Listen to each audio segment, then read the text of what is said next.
The opinions expressed in the following program do not necessarily reflect those of our sponsors and are only those of the individual commentators. Viewer discretion is advised.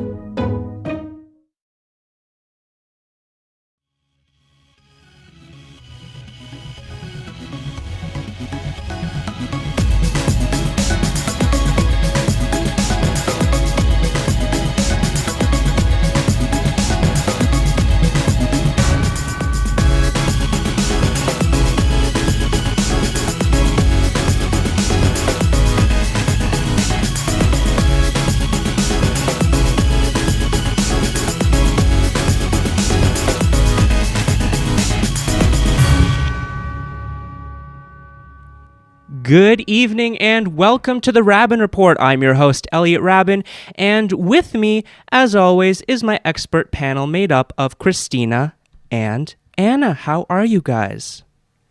Good, how are you? I'm phenomenal. Got that part right so far. Anna, how are you? I am good and I am very excited for this episode. Not as excited as you with your Celine Dion sweater, of course. Oh, you just blew that out of the way. Well, fine. I guess it's out of the water. I'm wearing a Celine Dion sweater for those of you who don't know. And if you don't know that I really love Celine Dion, you can just stop watching the show because you're not worth it. But that's all good. Joining the panel this week is our special guest, Victoire Tshibangu. Did I get that right, Victoire? Close enough. Tshibangu? It's been worse. Tshibangu. Close Okay. enough. Let's Okay. just leave it at that. I try my best, guys. But it's all good. So, Victoire, why don't you tell us a little about yourself? Sure. First of all, my name is Victoire Tshibangu. That's the right pronunciation. And I am actually from the Congo, to be fair, Democratic Republic from the Congo. Been in Canada for about 7 years now. And I am a software developer at BMO, headquartered downtown, as well as just some degree an investor, should you say, really. I'm mostly in real estate and capital markets, really. That's awesome. So we're obviously very lucky to have you here, and we are excited to have a good show. So coming up in 15 minutes, we'll be talking about our main topic, which is current music. But first, let's get to our weekly update, starting with Roman Babar suing the Ford government. So last week, our guest, Roman Babar, was on the show, and he was talking about how he had written a letter to the premier about ending the lockdown. So now, a day after appearing on our show, he launched the lawsuit. So if only he had announced that on our show, but that's fine. I won't hold it against him, maybe. So he said, "I am suing the Attorney General of Ontario for our right to protest, pray, and gather outdoors," he said. "The risk of outdoor transmission is negligible, but the government enacted heavy-handed regulations that deny Ontarians their fundamental freedoms," he said.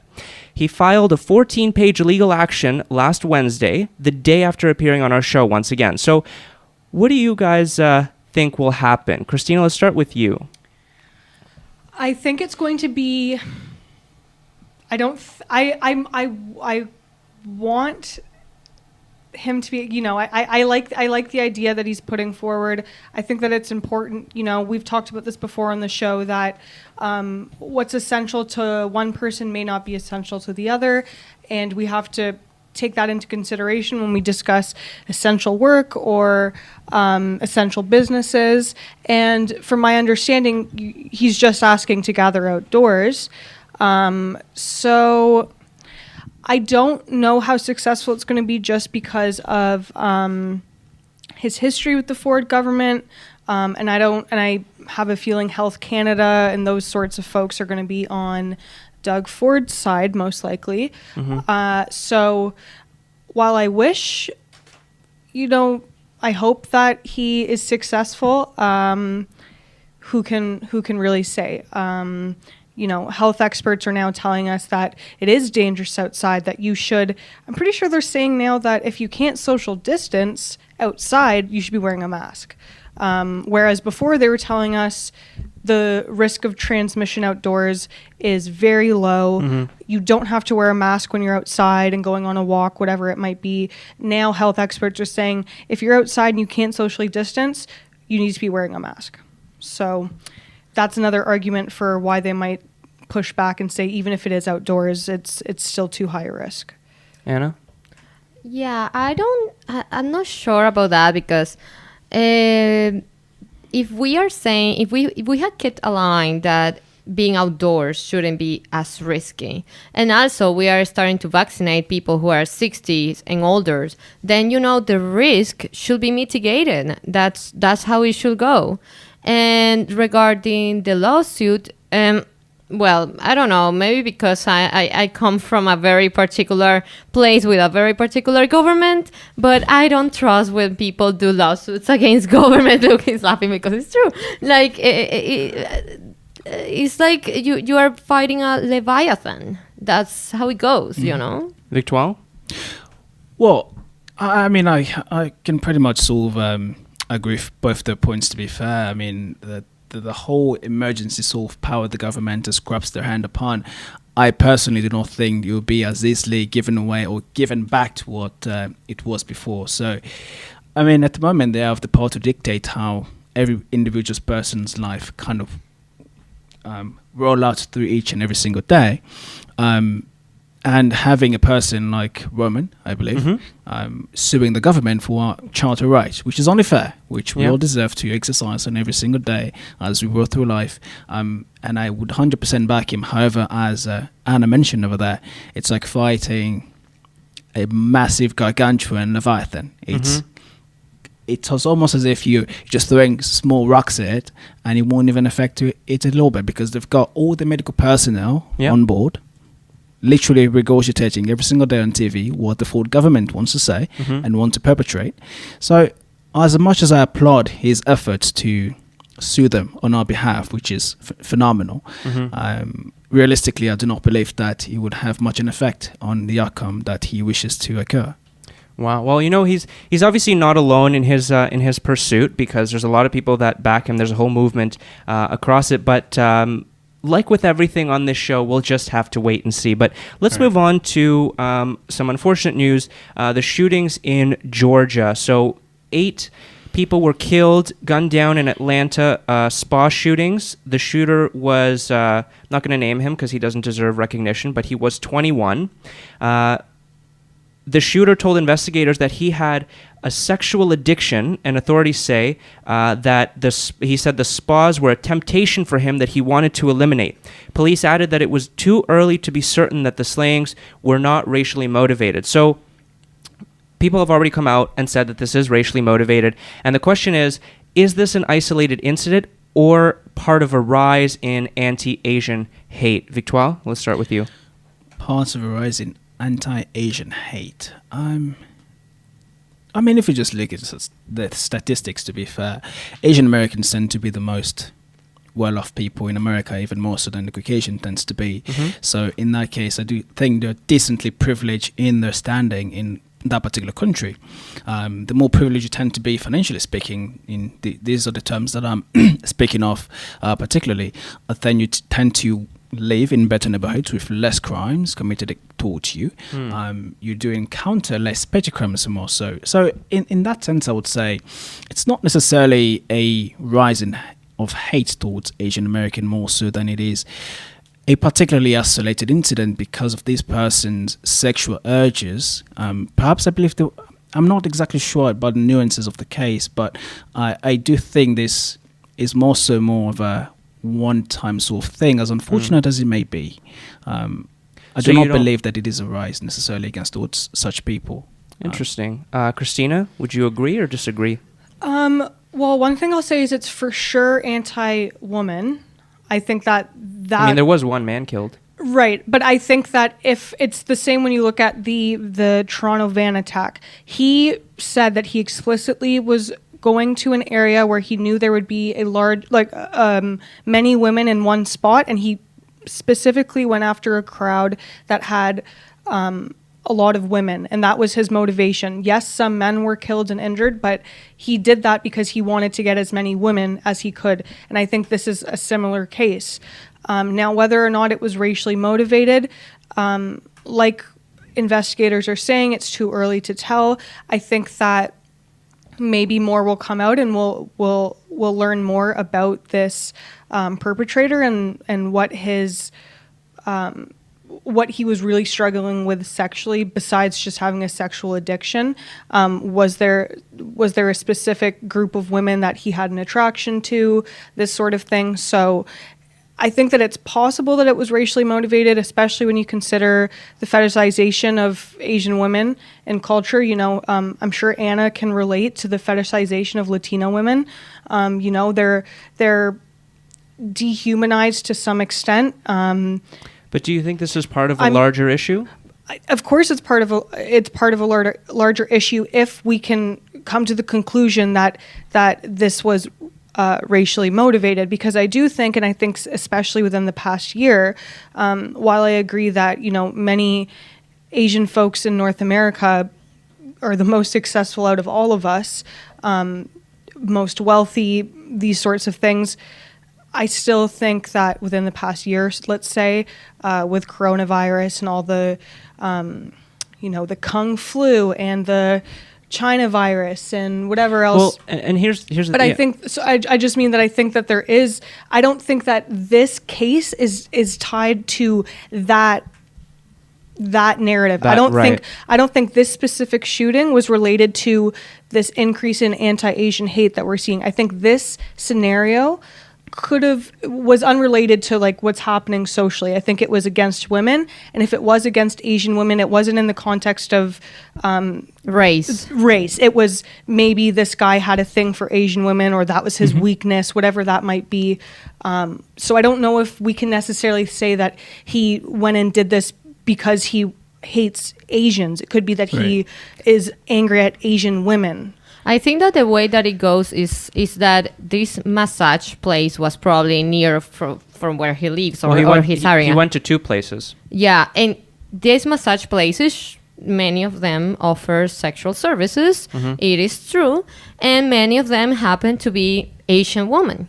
That's an unfortunate reality. I have these massage places near my home, and they're very sketchy, a lot of these salons, nail salons, all sorts of salons. But I think that it was motivated because of a sexual component in that. So the fact that mostly Asians work at these spas, do you think that was a coincidence or it was specific? I think in this case, I think it was a coincidence.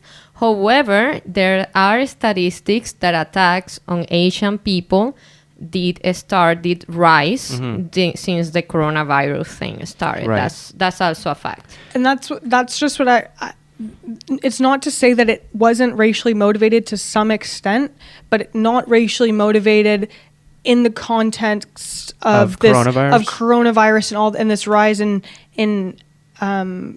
violence against Asian people. I think that it could have been racially motivated, but not in relation to what we're seeing in the greater society. So obviously we condemn any sort of racism, any sort of prejudice against people. So we're going to end with that, but we're going to move on to our final update in the week, which is the royal interview. So this happened 2 weeks ago. We didn't get a chance to discuss it, but we are going to right now very quickly. Prince Harry and Meghan Markle sat down for an interview with Oprah. Accusations of racism were made against the palace. Prince William has since spoken out, saying the family is not racist, and during the interview, Prince Harry did clarify that it wasn't the Queen or her husband that were the ones who made the racist allegations. Prince Harry spoke about the similarities between his mother and his wife as a reason for leaving the royal family. So what did you guys think of the interview, Anna? Let's start with you. Well, I think it was a great marketing strategy for someone that is relocating in Hollywood. And another thing is like, you know, when I was looking at this interview, is like, oh, you know, I didn't know it was going to be this way. Like, I was naive. I mean, we're talking about an European royals aristocracy that has been ruling that nation for I don't know how many years already. Like, you are not going to expect people to think in a progressive way in that environment. That's a reality. It's very, very unlikely. So do you believe Meghan and Harry? No. I mean, it's not like, oh, maybe they say some racist comments. Like, I'm not there to prove anything. But, the reality is that it was expected that it was going to be difficult. It was expected that you were going to lose certain liberties. Mm-hmm. It was expected that you're going to feel yourself, to be yourself in some old school environment. Mm-hmm. And that's something like, unless you're living in a basement without Wi-Fi or any internet connection during your life, I mean, it's just a matter of reading the story of Diana herself. Like, the evidence is there, the information is there, and unfortunately, that was expected. If you're not concerned, or if you don't acknowledge that if you marry a prince, you're going to probably face certain circumstances, especially change completely your lifestyle, don't marry the prince. But some would say love is love. Love. Some people like Celine Dion and I. Oh, that's really sweet. But back to the racism allegations. Yeah, like, honestly, I don't think... So you don't buy it? You know that I actually have an example for that, and it's that Gwyneth Paltrow back in early 2000s, she was dating the back then Prince of Spain. And the reason why she decided not to continue dating now King Felipe of Spain is because she knew that it was going to be too much. All the media was going to be focused on her. She was going to quit her career, and she was going to feel so much pressure that she said, like, nope, I'm not going to take it. And she was smart. Mm-hmm. Victoire? Well, again, as a fan now, I think I would agree it was a phenomenal marketing strategy, really. Because, I mean, next phone call she's getting, Hollywood, Netflix, oh, I've got $100 million deal for you lined up. And simply it's happening. Because that, literally. So that way it is. I mean, she says, it's very simple. If you're going to marry in royalty, you must expect to some degree that you would be abiding to the standards of living of the people who are within a particular community. Mm-hmm. And as much as they may hold their prejudice, they are not very welcoming to, for lack of a better word, peasants, people who are not deemed worthy to be in that particular group. And I believe to their standards, she's not a person who would live up to that, and I'm sure she realized that as soon as she entered that particular community. And also the audacity of her still wanting to be on the royal payroll. This to me has nothing to do with racism, which could be alleged by any one of us. I could say you're racist simply by looking the way you're looking at me, and I don't like it. And her audacity to literally say that I still want to be on the British people's payroll is an insult to me, as I pay my taxes, and I wouldn't pay my taxes to support someone of that attitude that she's brought up into the royal community. And it is an insult to the remaining of the British people, because we pay our taxes to the royal family who have been part of our monarchy for better part of a century, however long they've been in place. Yeah. So, I mean, the racism bit... It's hard to prove that. It's literally my words against yours. Yep. So how can you really prove that? Look, the person said this, you said this. I mean, the play on colour, anyone can literally bring up racism as the getaway card of anything vile that they may want to bring up upon a person, just so they could further market themselves into whatever next that they want. Again, when money is involved, and when the next call is hundreds of millions of dollars in terms of a next film or whatever, you come to realize that the racism bit might have just been the salt onto the plan of the salt onto the cake of what the plan might have been for them to accomplish at the end of the day, because they're moving into a different country. Mm-hmm. Well, would you still want to be on the royal payroll if you're moving to a different country and you despised that particular lifestyle? Yeah, it's the only way out. If you're cut off from the money, that's like true. Actually cut off from it, you can actually escape it. But that's a good point. Still wanting to be on the payroll. But that is the end of our weekly update segment. Let's move on to our main topic, which is...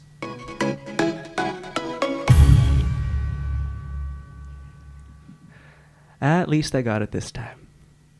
That's all right, my friends. That is all right now, isn't it? But Okay, here we go. Popular music is defined as any commercially oriented music principally intended to be received and appreciated by a wide audience, generally in literate, technologically advanced societies dominated by urban culture. In other words, whatever is on hit radio stations. Well, from someone who exclusively listens to Celine Dion, some of today's so-called hits are pretty questionable. From Cardi B's WAP to Jason Derulo's Take You Dancing, sex is a dominating subject. Forget just love. Today's music seems to be more PG than ever, maybe even rated R. But why is that? Tonight, with our guest Victoire, our panel dives deep into the changes to pop music over the years. Has it become more sexual? How does it impact young people? And why aren't more people listening to Celine Dion, really? All important questions that will be answered tonight. As a reminder, we are live on Facebook, so make sure to comment on our feed to have your thoughts read live on air. So let's begin with your music taste. Victoire, what kind of music do you enjoy? Music that I enjoy, I'm quite a big fan of Andrea Bocelli. The most He's a good one. He's a phenomenal artist, you must admit. I'm not sure that many people know of him, but he's arguably, if not the greatest tenor of all time. Less than to be rivaled by Luciano Pavarotti, of course. But I love that sort of music. It's the intricacies of how it is well put together that goes along well with the tenor's voice. I complement each other quite phenomenally well, I believe. And they do tell a story. It's not simply a repetitive rhythm that comes along with the music, but it has a point A to Z, really. And it's very complex. Absolutely. It's great storytelling through that. And I do also quite enjoy opera or aria. Again, it's all the same thing, really. They tell dramatic plot twists and stories that they intend to portray to the audience, really. So I do enjoy that quite a lot. To some lesser degree, I do enjoy some British grime. I mean, by nature, obviously, having lived in the country over there, I'd have to listen to Belle Stormzy and Bugsy Malone. So I do oblige to some degree. But, wow. So very, very interesting variety there from one end to the other spectrum of the spectrum. Anna, what kind of music do you listen to? I really listen to everything. I can like something like the Andrea Bocelli music, and I can, next song could be Daddy Yankee with, I don't know, Con Calma, and then listen to Queen Shakira, of course. And, you know, it is like I listen to everything. You can find in my phone even like, I don't know, Portuguese, Greek music, Korean music. I listen to everything. Why do you like that kind of music? Before we go to Christina. And I just, you know, when I was growing up, I didn't understand the lyrics of most of the North American songs. So I was like, you know what? I pay attention a lot to the rhythm. And if the rhythm is catchy for me, I will like it. Something interesting is that sometimes I prefer things in their original language. For example, a lot of Italian artists, they sing in Spanish too. But I prefer an Andrea Bocelli or a Laura Pausini in their original language, even though I cannot speak Italian, than in Spanish. So I pay attention a lot to the phonetics, the rhythm, all that. So we're going to get into a question a little about Latin music later. So that's a good point that you enjoy that music. Christina, what kind of music do you enjoy and why? I'm like Anna, not to that extent. I don't listen to Italian or Portuguese music. I do have a pretty wide range of my music taste is pretty diverse. I grew up with a dad who was obsessed with music. From my earliest memories are listening to music with my dad. And he introduced me to everything from 50 Cent to, what's an example? Alanis Morissette or Bjork. He was very diverse in his music taste, and it definitely rubbed off on me. And so I'm still kind of like that today, but I'm a big hip hop fan, rap, trap, I have to admit, it's one of my favorites. But I do have a soft spot for punk rock, Green Day type music. What's trap short for? Trash? No, Elliot. Goodness gracious. I make a joke. It's funny. Okay, so Here's the question. You also really enjoy Chris Brown, right? So this brings me to my next question, and I know you're pausing because can you separate the artist from the art? Because Chris Brown is well documented to have assaulted women, specifically Rihanna. And what do you think about that? Are you able to separate the artist from the art? I think it depends on the individual. And it's hard for me because there's people that I like. I'm another person I'm a big fan of is Marilyn Manson, and now there's all these allegations against him of sexual misconduct, and it is like going through a bad breakup. And because I personally like, I'm not someone who can always separate the artist from the music. Like right now, I haven't been able to listen to Marilyn Manson without flinching. When a couple months ago, before these allegations came out, he was one of my favorite artists who I would listen to regularly, and he was throughout my life. And now I'm at this like crossroads, and I don't know how to feel about it. So for me personally, I have a hard time separating the two, just based on my own morals and the way that my head works. I'm a very anxious person. I overthink things, and something as simple as listening to a Chris Brown song and then thinking about who he is and then thinking about what he did, it makes it hard for me to listen. But that's just a personal thing. I don't think that it's impossible for people to do that. I think people very often do, especially when you consider that Chris Brown is just as famous as he was before this whole thing happened. So, Victoire, can you separate the artist from the art? Well, in today's age, I think it's a bit more difficult, as she might have hit on the nail a little bit. I mean, it's very tough. It's as if, let's say, again, point of allegations, really, it's really tough to separate the two, right? Like, if Chris Brown had done that today, necessarily, he would have been probably cancelled or such things. There would have been much more publicity concerning that particular effect of what he'd done. So in that point, when you start listening to the music or the artist done, I think he would subconsciously start thinking about, well, the image of the person who's created this particular piece of music is not exactly the most upstanding one. Therefore, listening to that such music, it may be difficult for you to go along with it because of perhaps your morals do not allow you to align with such comportment of said person. So I think in that sense it may be a little tough to separate the two. But again, it really depends on who the artist is. Like for me, for example, as much as the man has done bad things, from what I've heard, R. Kelly, I still enjoy Ignition as much as I did years ago, right? So in that sense, yeah, that song comes on and I hate it, but I will sing every time. It is muscle memory, right? Yeah. So it really depends on who the artist is and how good the piece of art that it creates kind of had an impact to some degree in your life. And if you're flexible enough in your understanding of the occurrences of the world that, okay, the person may be an utterly hideous person, however, the piece of art is still created, is still one to still be enjoyed, notwithstanding their doing. Well, that's a good point you made about how they have affected someone's life, a person's life, right? So that could be, everybody has a different situation. So to someone who really enjoys Chris Brown, the allegations, or I don't even know if it's been proven, I think it's been proven, his assault charges, you're still going to love Chris Brown. But to someone who doesn't like Chris Brown, they're going to think, well, I never liked him anyway, and these assault charges just nail in the coffin, right?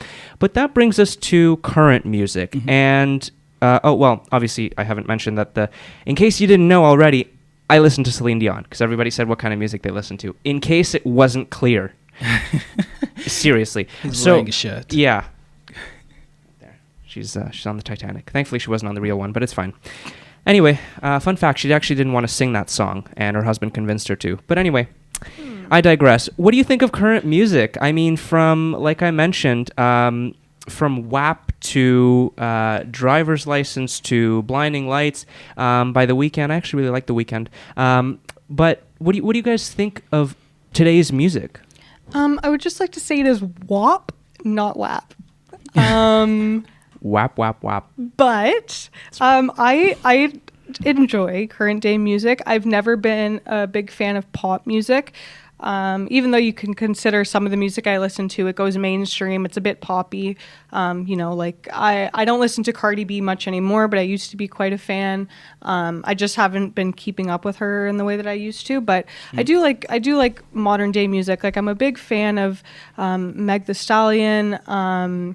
I really like, there's this, he's not an up and coming at this point, but his name's Jack Harlow. I'm a big fan of him. And I think there's good examples of current day music that's good and isn't, I think a lot of it is perceived as trash and unartistic. Mm-hmm. But I think that there's some hidden gems in it all. Well, before you go on, one of the songs that I actually find very lyrically interesting is Driver's License, like I just said, by Olivia Rodrigo. Like, it actually tells a story, and that's what you were alluding to, Victoire, about music telling a story. I got my driver's license last week, just like we always talked about, because you were so excited for me to finally drive up to your house, but today I drove through the suburbs crying because you weren't around. Like, these lyrics actually tell a story. Whereas WAP, yeah, you effing with some wet ass. Bring a bucket and a mop for this wet ass. Give me everything you got for this wet ass. Beat it up and catch a charge, extra large and extra hard.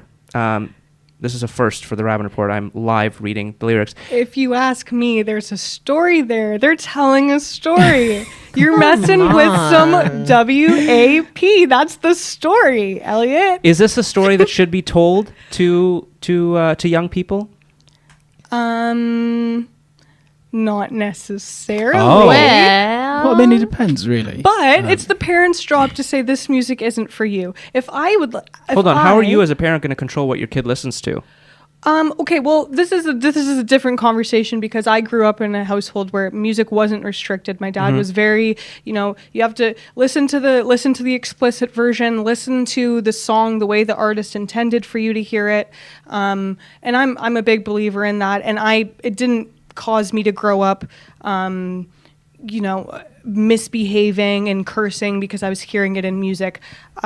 Maybe other people may be that way. I'm not going to be someone who restricts my child's music taste, but if I walk into my child's bedroom and they're doing the WAP dance on TikTok, then we're going to have another conversation because this is something that's happening, right? 12-year-old girls, younger, doing the WAP. Challenge dance on TikTok, then we're getting into a different territory. But and you mentioned a similar point when we had our OnlyFans episode that you would not want your child on OnlyFans. I wouldn't want my child on OnlyFans because I would want them to explore other avenues and be the best that they can in a career. But if they have an OnlyFans, then you want your kid to be the best at OnlyFans.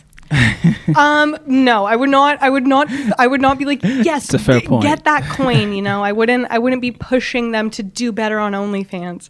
But I think I said on the episode, I have no control over what my adult child does, and it doesn't mean I'm going to suddenly hate them or disown them. Whatever kind of work they choose to do at the end of the day as an adult is their work. I can lose a relationship with my child because I don't like the work that they're doing, or I can just... But going back to these stories being told, let's say, this kind of music, do you think that it empowers women? And first, let's go to our poll before we hear what our panel thinks. So we asked our poll, do you think that music like WAP empower women? And what were the results, Christina? So we have 24% of the vote said yes, and 76% said no.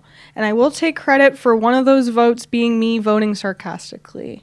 And I voted for yes, and I was doing it as a joke. You just advocated for the story to be told. Yeah, it doesn't mean it's empowering. She just wanted to add a certain number to don't make it look so depressing. Okay. Well, we're definitely not Pew Research here, but Anna, what do you think about WAP being empowering or not empowering to women? Is not empowering to women. Like, it is not a song that will make me feel, oh, you know what? Yes, Cardi B, my idol. This is such a great example to follow for a woman. No. And the song is not empowering either, because, you know, they say like, oh, you know, you're you approve of women doing empowering themselves sexually, and it's like, it's just as vulgar. It's a vulgar thing. I'm not gonna say like, oh, you know what, we shouldn't have songs like that. Sure, you can dance to those songs in a club, you can shake your booty all that you want, but to call it empowering is like, I don't agree with that. Victoire? Well, I think empowering. I mean, what do you mean exactly by empowering? In what sense, really? I think it's unique to every person. I mean, does it make women feel more independent, more confident, more empowered altogether? Just confident, independent? Well, I suppose the way, I mean, empowering, I think that's probably not the best word to use concerning this. I think more so Grifana there, it would rather be a tune to be enjoyed in a club, where you know the intent of everybody there, which doesn't need to be mentioned, but you understand the context of clubs. I think it's a tune for a particular audience in a particular setting, more so than to the masses, and pretending that it's some to some degree empowering. I understand that the culture we're living in today is more promiscuous, I suppose, to that degree. Yeah. So the music that's being created is a reflection of certain characteristics of societies in which we live in. So to that degree, I can understand, but to make the claim that it may be empowering to women, which I'm assuming it's the whole population of women, is preposterous, because it does not reflect every woman's way of understanding what empowerment means, right? So that's kind of how I would look at it. So I wouldn't agree that it is empowering at all. Something that I find interesting is that a person like Cardi B can say that, you know, WAP is empowering, but she doesn't let her kids listen to songs like WAP, actually. She actually says that children shouldn't listen to her music. And something interesting is that Candace Owens actually made an entire live Instagram criticizing WAP performance in the Grammys. Right. And then Cardi B shared a picture of Candace Owens cooking for her family. Mm-hmm. And she said that she was submissive to a white man, and that cooking for your family is not empowering. And I'm just like, cooking is a basic basic human skills. You got Uber Eats, so... Like, and also, like... and as far as I know, Candace Owens' husband respects her, whereas Cardi B's husband does not. And also, cheated on her, left her. Yeah. And also the fact that you need to bring the race, like, that's racist per se, you know? Like, how are you empowering someone? You know, that comment was out of line. There's no reason to make... You're automatically villainizing her as a black woman and saying that she's submissive, she's being controlled by a white man, when really she's just... in her... I would be scared of being married to Candace Owens, to be honest, because oh my God, I would be terrified. Yeah. And I feel like I don't know if it's unclear. I despise Candace Owens. I can't stand her. I think she's a very cruel, cold-hearted woman. But I also think that people get mad at her, and then they end up throwing these racist tirades at her, and they're kind of going against, like... So for just an example, this is a side note, you know, like Noah Cyrus called her a nappy-headed bitch, which is like, you know, this whole issue with, anyways, not what we're talking about, but I don't like Candace Owens, but I think people treat her very poorly, and I don't agree with that. But in terms of the empowering, not to cut you off, but we had a comment that said, is it still crazy, from Kobe, is it still crazy that Cardi B interviewed the current president? What a weird world we live in. So to that degree, if she's interviewing the president, doesn't it make it seem like she's the embodiment of empowerment to women? The fact that she was able to interview the president? She can be empowering to women and not have songs that are... All her songs don't have to then be empowering. Mm-hmm. She can be a symbol for women. She's, you know, and I'm not saying that she's a role model of mine, or that I would tell my daughter to strive to be like Cardi B.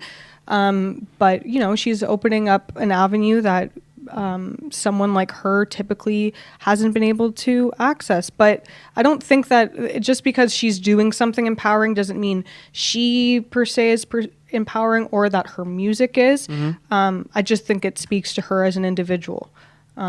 Because there's a lot of the presidents have had relationships and friendships with all sorts of people who don't fit this, proper category. So I think it's a bit, I don't think it has anything to do with her music. I think it's just she's a cultural icon, right? So you mentioned that she opened up avenues that weren't explored, and one of these avenues that has grown in size is the use of the N-word in music. I mean, it's been happening since the 90s for sure, but it's become, I think, a little more popular. And I want to know, do you think that this should continue? Should we be allowing or encouraging the use of the N-word in music, or do you think that we shouldn't? Now, you both ladies said that you're okay with that, with the use of it in songs. But Victoire, you wanted to? No, I just wanted to say that I'm pretty sure Anna and I specified we're okay with it being used by Black artists. Yeah. I don't agree with it being used by non-Black artists. And I don't think that I don't think that I'm in a position to dictate who can use, or no, I can say that I don't think anyone except Black people should be using the word, but I don't think it's my responsibility to tell them how they would like to use it. So I have a hard time coming to a conclusion on that. I am all for free speech, to be honest. And in the end, most of the time that I listen to that word, it comes from Black artists. So it's I guess it's part of their culture. I don't know. Unfortunately, though, there is a bit of an issue with Latino artists, especially those who are maybe associated with Puerto Ricans, who use the word like it's nothing, and it's also Cardi B actually is an example Cardi of that. B is Afro-Latina, to be fair. But she's Dominican. Like she's Dominican, race mixed. but you can be Black and Latino at the same time. Of course, you can be Black and Latino, but many Puerto Ricans have also African background, even when they look and I white. Think it's when I refer to it, though, I mean, like, there's Latinos who aren't even necessarily Puerto Rican, like Mexican, for example. 6ix9ine, he's Latino. He throws around the N-word like it's nothing. And there's this culture, and there's that Toronto artist, Chromas. Yeah, she's the worst of the worst, and she uses the N-word. And there's this issue with Latino artists, especially in like in the rap category, hip hop, that kind of thing, that feel like they have some right to the word and that they can use it with, So there is an issue. I think that it's mostly Black people who use that word in their songs, but there's a large Latino population who unfortunately is using the word as well. Victoire, how do you feel about that? Well, I mean, you can't have it both ways, really. You can't say to one degree, it's fair if they use it, but not if they use it, right? So it's like, the way I'm looking at it is, I'm all for freedom of speech up until the point of calling for action to the degree at which it hurts someone. So I can say whatever I want. Personally, I do that, notwithstanding how it may emotionally impact someone. I do not care, really, unless I tell someone to go stab you.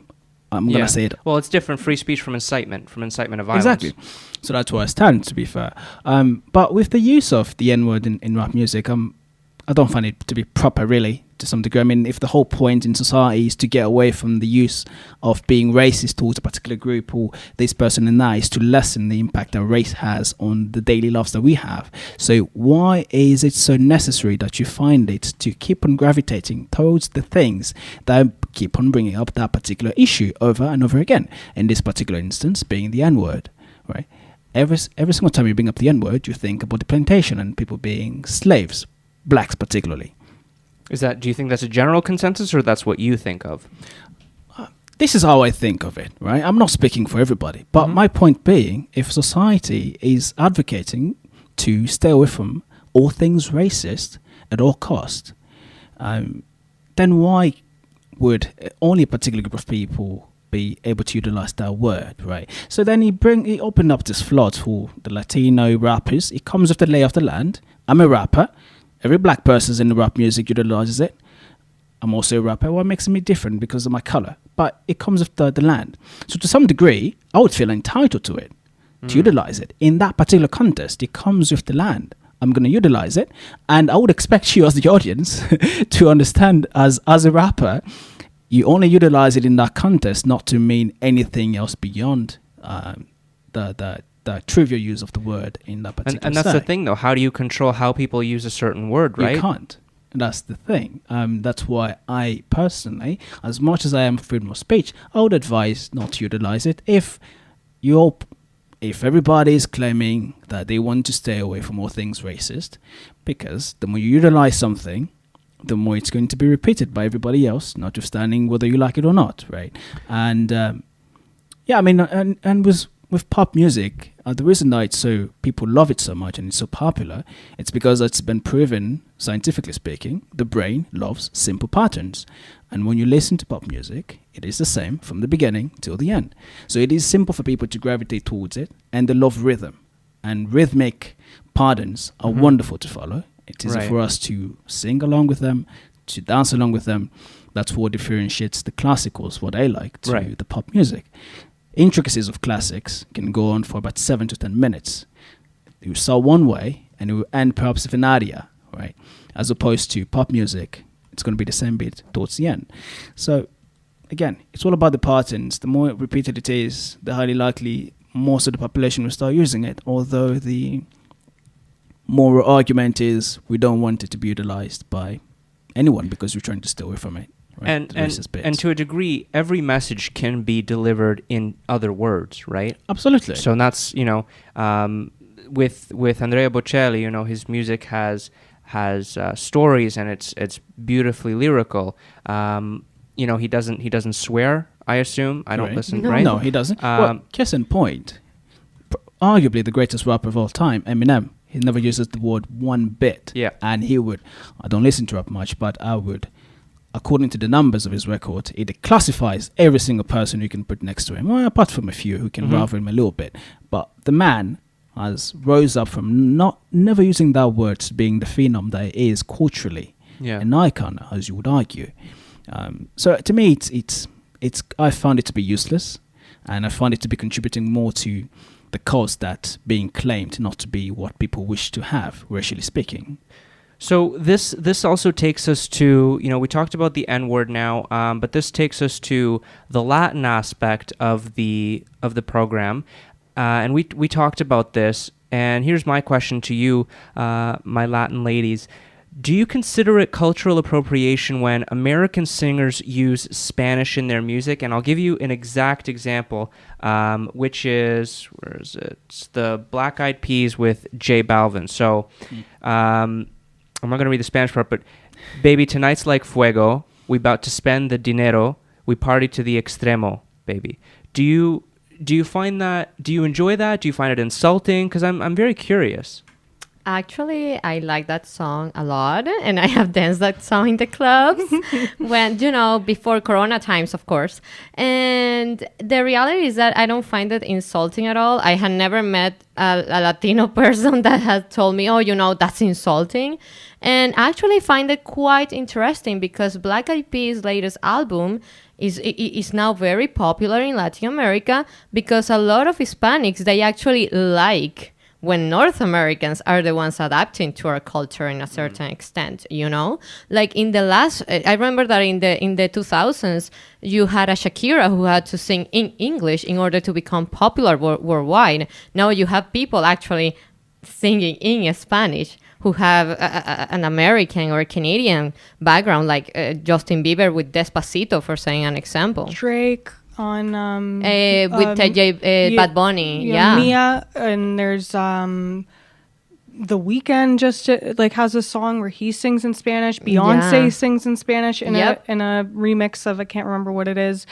So it's very common. Yep. Well, obviously English is the dominating language in music. Like if you're going to be popular, then you have to sing in English generally. And again, not to bring her up again, but that's exactly what Celine Dion had to do. She's from Quebec, so she started singing in French, was popular in Quebec and France, and she learned English in order to be popular in the States. And now, like you said, with Shakira, people are gravitating to her Spanish songs. People are gravitating to Celine's French songs. But that was the question I had about if you had felt any disrespect to it. Because personally, anytime I hear that song, I turn off the radio.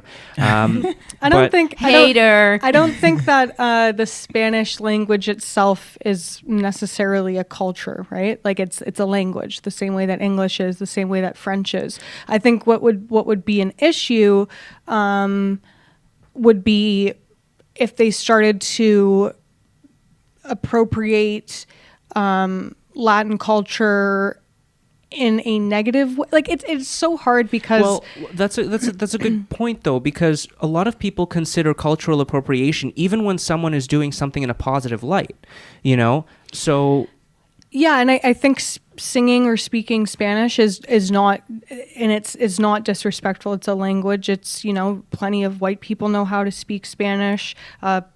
Plenty of white people are Latino. I don't think that it's necessarily a cultural appropriation issue.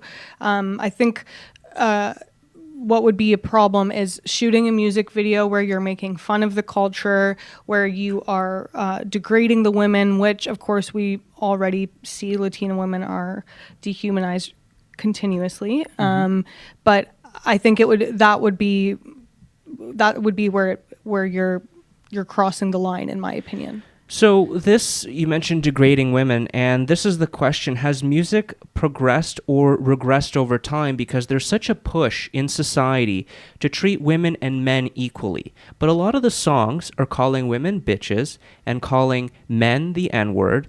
And, you know, how does that affect culture? And are we moving to a better place or to a more regressive place? Victoire?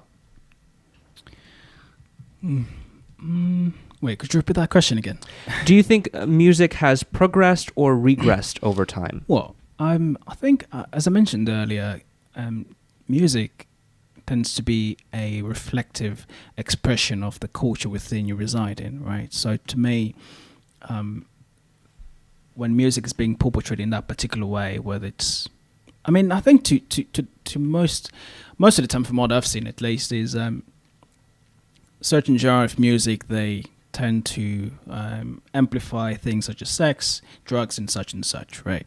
And then to me, that's what they're currently promoting, even us to now, which is why I don't listen to rap or anything to that degree, because it doesn't fit the kind of world in which I want to live in.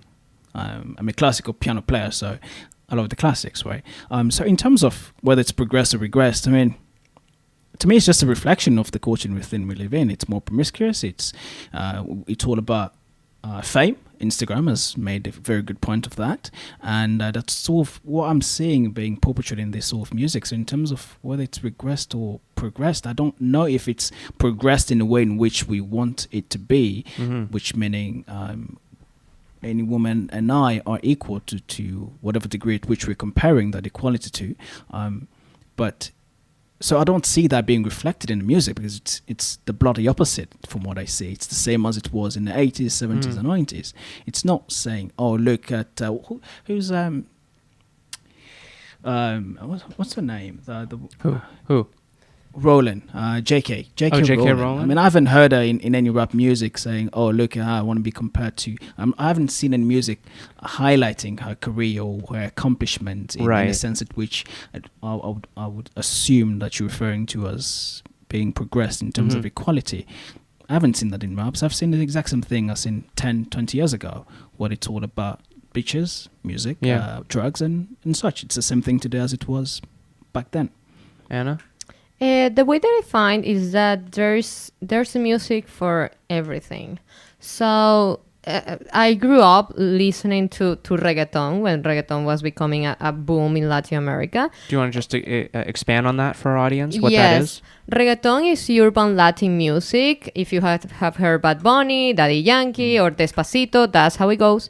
And the reality is that the lyrics back then were super degrading. Like, they were super vulgar, worse than now. It's terrible now. Well, back then was worse. No, I know, which just speaks to it. And to be honest, I grew up listening to that. I was dancing to that when I was like 13 years old. But you don't pay attention to the lyrics. That's what happened. Like, I wasn't dancing with my friends and being, oh, they're degrading women. No, I was like just having fun. So it's not like you are going to sit and let me think about the lyrics of reggaeton. But if music don't do that. Music is such a big part of culture, and it obviously affects the culture. So do you not think that, or do you think that the music, by listening to these lyrics, it affects people's morals or thoughts? Well, like I say, I grew up listening to that. I still listen to that nowadays, and I don't feel like I advocate for what they say in the music. Why? Because I was raised under different values. I was transmitted different values by my parents, my family, even my religion. So I don't advocate for what many of the reggaeton lyrics said. And also, it's not the only thing that I heard. Now, if you tell me, you live maybe in a slum and you're only listening to reggaeton all the day, and that's what you're looking at the streets, obviously you are going to develop, you're going to internalize it differently. But that wasn't my case. Yeah, I have to agree. I like I said, I listened to music that would with lots of swear words at a very, very young age. And it never affected my behavior or the way that I viewed myself or other women or the greater world that I live in. And I think it is a matter of, I think culture does play a huge aspect. If there's a young boy whose favorite genre of music is rap music, and he is in an isolated situation, maybe he's antisocial, he has not been taught the best morals. Maybe he has been taught by his father that women are evil, whatever it might be. I'm just creating this very specific scenario. I could see a somebody in that position listening to rap music, already having a preconception of women and who they are and how they should be treated. Then you go listen to this music that's degrading them. Then maybe you'll absorb that differently than say Anna or I will. And I think music is all open to interpretation. I think, and like I said, I grew up listening to Marilyn Manson, and then there's school shooters whose favorite musical artist was Marilyn Manson, like the Columbine shooters, and then they, later on went on to criticize Marilyn Manson and say it was his fault that the shootings happened because of his music, which is not true. That was it. That music was misinterpreted by these two boys who, whatever, were not of sound mind, were raised in a different family environment. I listened to Marilyn Manson and didn't go start shooting up schools or committing crimes. It's all about how you choose to interpret that. If you choose to listen to a song and take it literally and apply it to your everyday life, then that is your problem. And it's not the artist's problem or the song's problem. So this takes us then to the future of music. What do you see happening to music in, let's say, 10 years? Is it going to become even more sexual? Is it going to become even more degrading? Or is it going to be cleaner, less degrading, more impactful? I think we've already seen it become much more sexual. I think music, with time and as the culture has shifted, it's more open to music being sexual, lyrics being sexual. I think we're just about where I don't think it could get much more explicit than it is. Like, you listen to a song like WAP and it really cannot get more explicit. You go and read those lyrics, like, you couldn't make it more vulgar. You could not be more sexual or specific. So I don't see it getting worse. I think that it's accepted now and we'll continue to see sexual music, but I don't think we're going to see it get worse and become this huge problem. Do you accept it? Do I accept sexual music? This kind of music, yeah. Yeah, if I don't like it, I don't have to listen to it. It's there because the artist put it out and that's what they do. Some people might enjoy it. If I don't like sexual music and I don't want my, say, daughter listening to it, then I will act accordingly. But I don't think that of course I accept it. It's not my place to tell someone what they can and can't put out as an artist. Anna? How Future of will be music? music in the future? I think reggaeton is going to dominate the world. We're gonna see Celine Dion doing some duets with Daddy Yankee in the future. So yeah, no, just kidding. Actually, yeah, I agree with Christina. This is the path that is taking. I also think that as society become more promiscuous, is gonna that's the lead the music is going to take too. But So before you go on, is it society influencing music or music influencing society? I think more society influencing music. Yep. And honestly, like I said, like I'm not gonna ban my kids to listen to urban music. Of course, I'm going to also promote other kind of music in them, but I think that yes, this is the path that is taking. I regarding WAP, I just listened to that song once. I couldn't finish it because it was like too sketchy for my taste, and yeah, and also like the rhythm wasn't that catchy to me. So, And Victoire? Well, I think they've hit the nail on the coffin. Really, I don't think it can get any worse in terms of vulgarity. Really, I think it's reached that point, as you mentioned, as you actually just said recently. It's the society influencing the music. It's back when in the Congo, let's say, we would go hunting and we'd bring game to the home, right? We would sing music reflecting our victory or an accomplishment of what we had done. It wouldn't be the music would have to come after what we've done, and it would reflect our accomplishment of what we've done. So to that degree, I would say our society becomes more and more promiscuous as it is. The further we're going to keep on seeing the same repetitive sort of music, and the more vulgar it gets. That depends on the artist who decides to put it out. But I think the direction that we're going in towards at the moment is what's going to be happening for quite some time. I'll tell you that much. I'm not expecting to see another Bocelli come out of the Bronx anytime soon. But that's what concerns me, and it's because we have these amazing artists that don't think urban music, like Andrea Bocelli, and there's no a replacement for them. No. That's what I find concerning, and I find this a lot in Latin music too, like salsa. I don't find a lot of new artists singing salsa, so it's a rhythm that is dying, and that's concerning. It is an unfortunate happening to some degree, because personally I enjoy that music quite a lot. I go to loads and loads of orchestras and operas throughout the year, to an unhealthy degree, to some may argue. But as Anna mentions, when Bocelli, God forbid, passes away, we're not going to have another man like him. No. I don't see it happening anytime soon.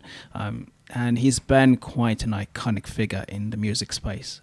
So you don't think that we'll ever get another icon coming out of the next generation? Between Bocelli, Whitney Houston, Stevie Wonder, Celine Dion, Hector Lavoe. All these people, right? That there's only one of, and there will never be someone like that again. Do you think that we'll get more people like that? With the degree of the influence that they have? In terms of the future of music, because if it's just going to get more sexual, are we going to get once in a while someone that iconic? Well, you could argue that Cardi B is that iconic to this generation. Sure, you could say that. In my head, not in 100 years, but some people may argue that that's the case, and that's perfectly fair. I'm also arguing for the classicals and the different genre of music, the more complex, as we could argue scientifically speaking. I don't believe I'm going to see that music being replicated to the degree to which it has been by someone like Bocelli, for example, Pavarotti, or whomever it may be, who doesn't explicitly utilize those instruments of current themes and music to do their art. That's what I'm also arguing for here, and I think it's sadly a dying breed to some degree. Wow, it's depressing. It is. You find it depressing? I find it depressing because what he said is true, and like I said, in Latino culture as well, merengue, salsa, these were rhythms that were very popular back in the 80s, back in the 90s, the 70s even. And now we just live and dance the classics because everyone is just doing reggaeton. And as much as I love reggaeton, we should have diverse options, different options. And reggaeton is just killing everything else. Wow. Well, that's where we're going to leave it today. Hello? No, there we go. All good. Don't you love technology? Okay, so that's where we're going to leave it today. Thank you to everyone that tuned in and that messaged us live. Victoire, thank you so much for coming on the show and joining the panel this week. Oh, it's a pleasure. Appreciate it quite a lot. It's been fun. Yeah, we've you and I have been in touch, and we've wanted to get you on the show for a while, and thankfully things just worked out. And I was hoping for a more controversial topic, but hey. Hey, you're welcome to come back. Yeah. You're always welcome to come back. So once again, Controversial is like, we love controversies. So Controversies are good. we'll keep you in Can't mind. get away from them. You just might as well talk about them. I mean, the history of the show. We started as probably the most controversial thing to hit Ryerson in, I don't know, since Egerton, Egerton Ryerson. This show is what got me away from the far left, I have to say. You guys, Really? Yes. Wow. Got me To be away from my fair- delusional political thinking. Yeah, to be fair, I think you and I were the only people supporting the other day. Well, okay, I suppose not.